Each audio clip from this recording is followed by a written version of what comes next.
In this video, I will show you how you can make the keyboard of your iPad appear. Now to do that, just simply tap on the text box on the screen so you could make the keyboard of your iPad appear on the screen.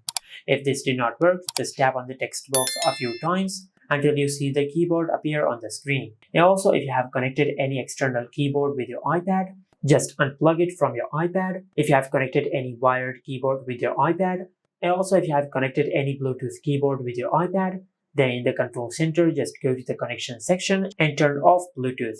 After you turn off Bluetooth, then just check if your issue has been fixed or not. If your issue is still not fixed, then just go to settings. And under settings, just tap on general. Then under the general settings, just tap on software update. Over here, just check if you have any update available or not. If you have any software update available, just update the software of your iPad. After you do that, then just go to your home screen and perform a force restart on your iPad. To do that, just simply press and release the volume up button and the volume down button.